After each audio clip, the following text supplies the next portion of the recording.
want to talk to you. Hey, you got some beefs. Hit him up! Move out! Move him out!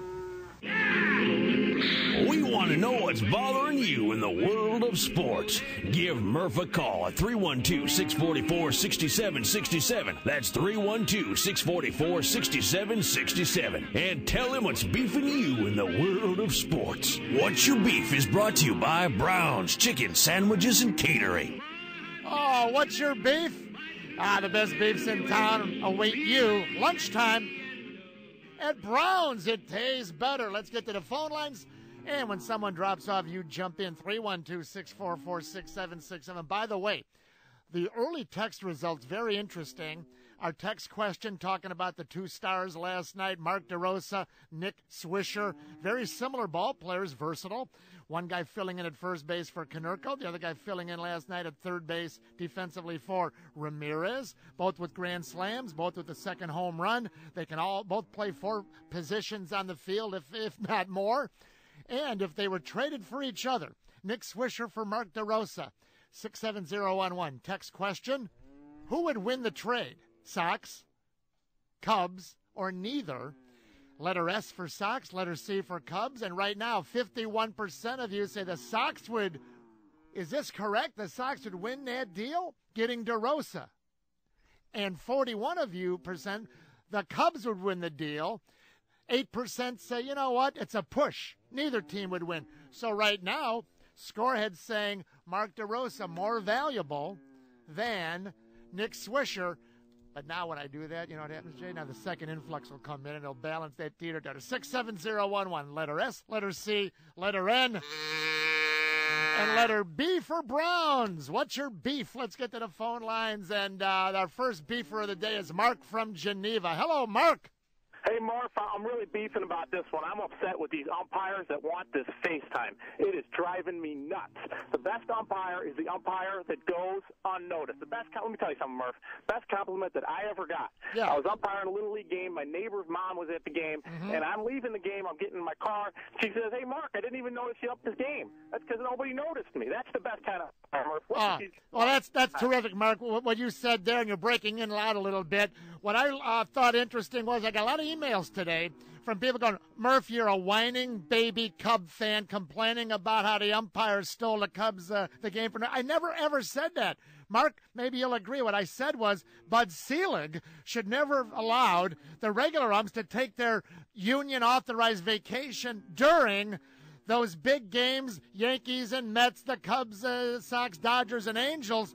And that's what I was saying. Those kids shouldn't have been there, but they should have known better than to try to get. The one guy got the comb out, started combing his hair, but he knew he was on TV, that home plate guy.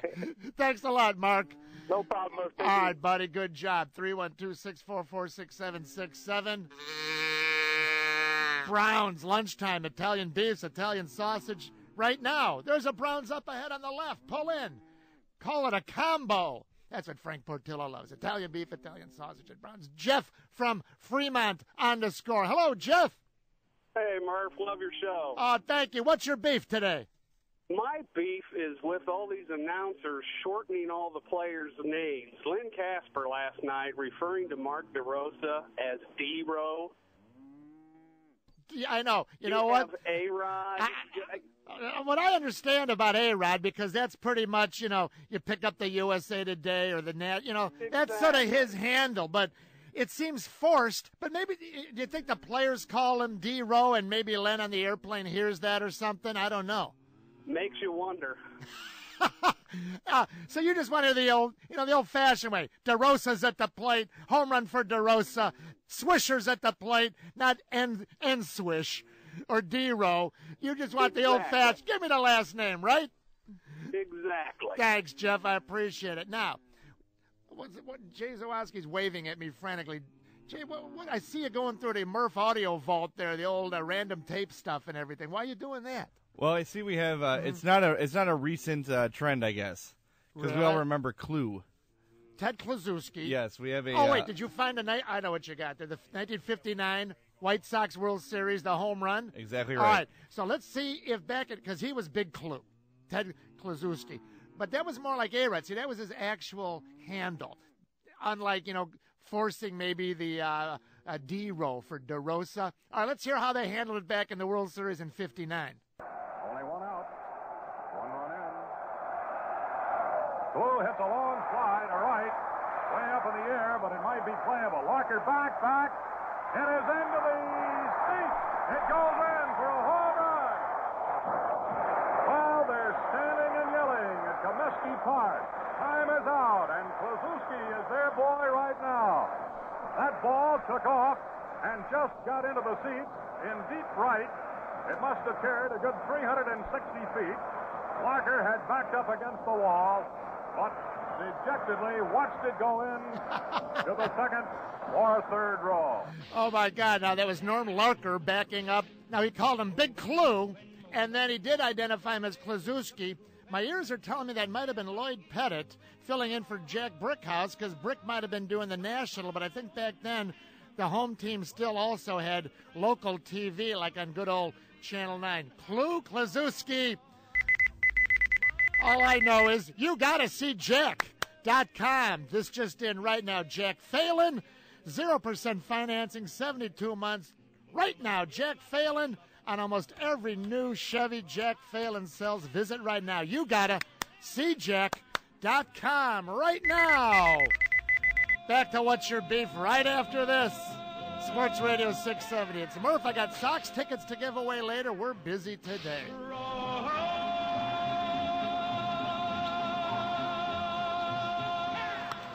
There's a deep drive by Mark DeRosa. Back toward the wall. Gone! A grand slam! D-Row. A two-homer night for D-Row. Donovan, I've got your mom on the line, and she's got a major beef. Welcome back. Second round of phone calls. What's your beef? My friends over at Brown's. Hey, Brown's tastes better. Brown's for lunchtime. Think about this. If you're planning to come down to the Taste of Chicago, you don't have to. Just taste of Brown's. You go to your local Brown's. Think about all the gas you'll save, all the time, the money to drive down here, go parking, fight a million people walking around. The great tastes of Chicago found right now at Brown's. I call it the Taste of Brown's. The chicken, the Italian beef, the Italian sausage, Maxwell Street Polish, meatball sandwich. Why fight the crowd? Just go to the local neighborhood Browns. Let's go to the phone lines, and next in line is Fred from Zion, Illinois. Hello, Fred. How you doing, Murph? My beef, Murph, is with certain games at U.S. Cellular at 3 o'clock, because you usually have to deal with the shadows only about one inning, but now you got to deal with them about 4 innings, the last 4 innings. And sitting in left field or even playing left field is terrible at about 5 o'clock. That's curious you bring that up. The national television, that you're talking about Saturday's game, of course, right? Exactly, Murph. See, I think what it is, and I'm with you all the way, don't get me wrong. I think the deal there, Fred, is Fox owns Saturday, and games can only start like at noon or at night unless you're the game of the week. Then it's at 3 o'clock.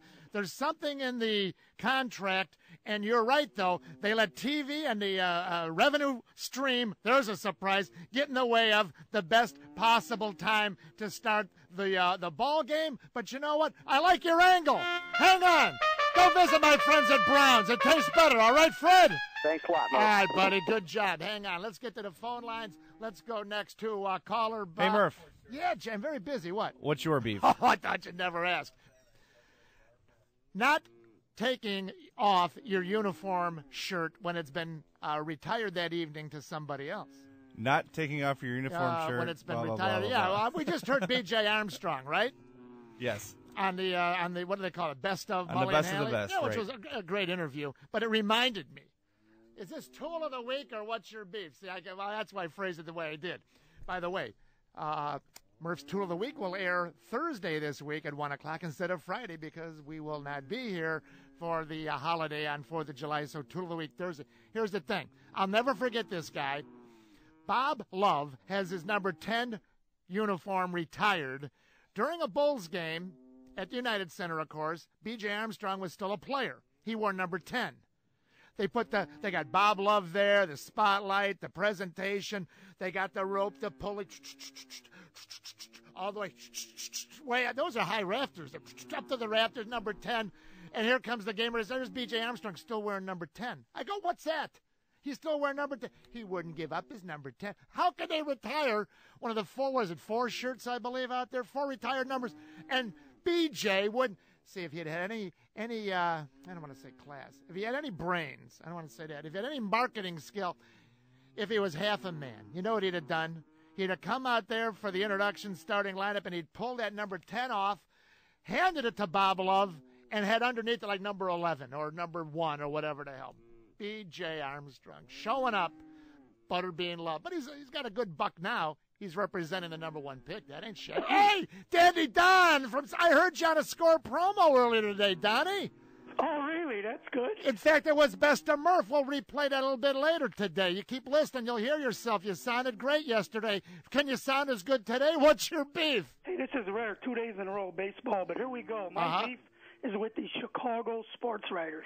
Now, over the weekend and Monday, I caught up with the Chicago Tribune sports sections, which, by the way, I read about your contract extension. Congratulations. Well, Fred Mitchell must have some extra space to fill. Thank you, Freddie. Well, here's the thing. Yeah. I'm going to read this verbatim. Now, you watched the entire Cub Sox series, correct? Okay, Monday sports section, Rick Morrissey. In regard to Sunday night's game, plate umpire Rob Drake made his call, even though Creedy seemed to swing through Sean Gallagher's pitch. What's wrong with that? Seemed to swing through Sean Gallagher's pitch. Did Marshall pitch Sunday? Who wrote that? Rick Morrissey. Okay, here's another one. Saturday's Tribune, Mark Gonzalez. Yeah, I think I saw this one. Go ahead. There was another Orlando Cabrera led off the game by stretching a single into a double. No, I didn't see that. I didn't read that. Well, were you watching the same game he was? Oh, my God. He got a single, and he tagged up on that fly ball. And that was the key play of the entire series. Well, that's what I called about yesterday. Oh, my God. So, I mean, these guys, and I don't watch baseball half as much as you guys, but this was the Cub Sox, of course, I was watching it. What are these, can't you get the facts straight? No, what are they watching? That's my point. Thanks, Dandy Don. Thank you. All right, buddy. Right now, text results 67011. If the Cubs and Sox made a trade right now, Swisher for DeRosa, who would win that trade? Sox, 48% of you say the Sox would win that trade. Get DeRosa in. 44% of you say, no, the Cubs would win that trade. Very close. 80 of you said neither because both guys are equal. Ralph, Lake in the Hills. Hello, Ralph. Hey, Murph, how are you? Fine. What's your beef? My beef, now let me preface this by I'm a 40-year Cub fan, die hard, in the blue, bleed, go to the games. And when I vote for the All-Star game, my beef is with the casual Cub fan that just keeps pounding the ballot box with the Cubs. Oh, don't you hate those casual fans voting for their favorite team? Well, the problem is the All-Star game counts. I want 4 home games for my beloved in the World Series, so I'm voting Pujols, I'm voting Russell Martin, I'm voting Utley at second. I don't want, any other year, Murph, I'm pounding the ballot for my This is interesting. Ralph, you're on it. Ralph up in Lake in the Hills. Now, everyone knows the smartest folks live in Lake in the Hills. Well, of course. Except for the guy that made the news the other day for you. Well, yeah. Don't no. my neighbor, Murph. See, Ralph, you're onto something. Now that Bud Selig's got this thing all cockamamie, to use one of my favorite words, right? It no longer benefits the local team. No matter if it's the Yankees, the Mets, the Dodgers, the Angels, the Cubs. It doesn't benefit you necessarily to have blind faith and just punch that card or email in or hit the computer a million times on rapid repeat, does it? Hey, what better way to have Albert Pujols help your Chicago Cubs? Oh, I love it. Hang on. You're going to go visit my friends at Browns, all right, Ralph? Hey, thanks a lot, Mark. Okay, buddy. It tastes better. You know what? Let's do this, Jay. Let's carry over into the next segment. Do we have time? Great. Everyone on hold. Everything's smoking today. I say, ooh, doggies. Very, very energetic and effervescent. What's your beef? Back in a flash. We'll do a few more calls. Everyone wants to beef on the score. And the best place to get those best beefs in town. Lunchtime at Brown's. It tastes better. Who needs Taste of Chicago? You got Taste of Browns. Back after this. It's the Score. It's Murph. Driven to you by Chevy. DriveChicago.com. Everyone apparently in the industry knew that the broadcasters, Harry Carey and Milo Hamilton, had a major beef with each other. You think? Welcome back, Murph with you, and we're busting right through format. Extra segment of What's Your Beef, my friends from Browns. It tastes better. Let's get back to the phone lines. And Southside, oh, I like this. His handle is Hamburger. What's your beef, Hamburger? Hey, Murph, how you doing? All right, man. Man, you're not going to believe this one. I got a problem with my digital television. Oh, my God. Don't sit down on it and don't hurt yourself. Go sit it down. Oh, the digital television. Okay. But the problem is, I watched the Cubs and the Sox this weekend. I tried to listen to the radio also. Yeah. And I got to play on the radio before I got it on the television. Wow, you're like a delay of about 30 or 40 seconds. You're like Swami Murph. You can impress your friends. So you get a little earpiece, have your friends over, and you be like Steve Stone. I think he's going to throw a face-high fastball. Right. No, you've been saying that for 15 years. Of course he's going to throw a face-high fastball. Yeah, they better not say you know more about listening to the radio and turning the sound down. You Yeah, you know what? It gets confusing. You don't know if you're coming or going. That's right. I mean, don't misunderstand. I love the picture. Yeah. The picture is crystal clear. It's right. beautiful, but no more radio and television together. Oh, I tell you what. You know what? We got to synchronize those up for you. Hey, but first go visit my friends at Browns. You're a winner. Hang on, Southside Hamburger. All right, buddy. I'm number one with Southside Hamburgers. Did you know that? Let's go to Browns. It's all over Chicagoland. Let's go to Skokie. It's Lonesome George. Uh-oh, somebody messed up. Hamburger stole my thunder. I'm waiting for Stu to call. What's your beef, Stu? He hasn't called me in years. Man, yeah, that 5-second delay, 2-second delay, 9-second delay. Oh, my God. It drive you right into the kitchen, I'll tell you that. What's your beef, George? Well, that was it. Somebody messed up. The time delay on the radio and 5 seconds, 4 seconds. You're beefing along with Hamburger. That's two beef. Maybe I'm a tool of the week. I don't Oh, know. don't be mixing segments on me. I'm not that smart. George, good to hear from you. All right, Lonesome. That little doggy don't sound too happy in the background. Move along, little doggy. We got time for, doggy. Waiting for that. Let's go to Sindad in Schaumburg. Sindad. Hey, Murph, how you doing? Fine, what's your beef? My beef is with Chicago fans that root for one team to fail.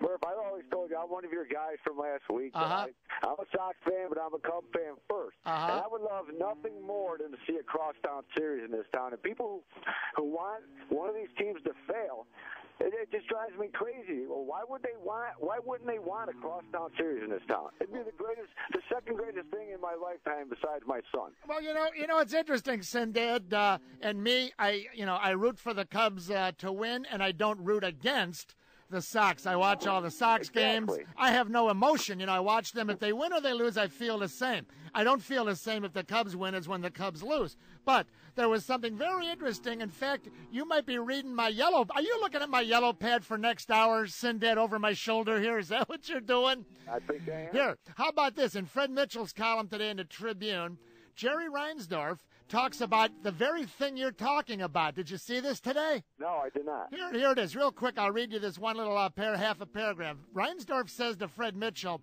I have asked a lot of White Sox fans the following question. Quote, if given the choice of both the Cubs and Sox in the playoffs, or neither the Cubs or Sox in the playoffs, which would you pick? Reinsdorf says the answer from Sox fans usually is we want neither in the playoffs because I can't take the chance the Cubs might win. Jerry Reinsdorf says these are from fairly intelligent people, the White Sox fans. I was shocked to read that today, Sindad. Well, they might be intelligent, but they're very narrow-minded. Well, I don't know about that, but Jerry Reinsdorf has my topic, I think, to get us rolling next hour. But you're going to go visit my friends at Browns, all right, Sindad? Hang on. Hey, who wants to come all the way down to Taste of Chicago, fighting the crowd, paying to park, all those millions of people? Just visit Browns. It's the taste of Browns. It tastes better. My final beef for the day, Matt from Batavia, out by the Fox River there. Hello, Matt. How you doing, Murph? Good, buddy. What's your beef? First-time beefer. I love my first-time beefers. Go ahead, pal. Okay. My beef, I was at the Cubs-Sox game this past Saturday, and my beef is with both Cub fans and Sox fans who take these games way too seriously. Well, there's nothing wrong with taking them seriously, but what are you leading up to here? What do you mean too seriously? I was getting called names after the game that I can't repeat on the air. There was fights in the stands right in front of me. There was people tailgating, getting hauled off in handcuffs. Well, you know what it is, Matt? I don't even feel safe bringing my 10-year-old. Well, I understand that, and don't bring your 10-year-old kid. I don't blame you. I don't have a 10-year-old kid, but I wouldn't either. Here's the thing, Matt. It's not just Sox and Cubs fans. It's society in general. People get liquored up. They don't know how to handle their liquor. They get whiskey muscles. They don't know what they're doing out there. They get blind drunk, and it could be at the Oak Street Beach. It could be, who knows, it could be at your local park district, some goofballs, doing something out in the parking lot, getting all buzzed up. And you know what? It's a sad state of society when you can't go to a sporting event and have good, clean fun, you know? I agree, Murph. Well, you know what? I agree that you're going to go visit my friends at Browns. Hang on, Matt. Hey, you can take your 10-year-old son to Browns, and he's going to enjoy himself. It tastes better. Thanks for participating in What's Your Beef. Join Murph for another edition of What's Your Beef. What's Your Beef has been brought to you by Brown's Chicken Sandwiches and Catering. All winners of the Mike Murphy Show are only eligible to win prizes once in a 60-day period.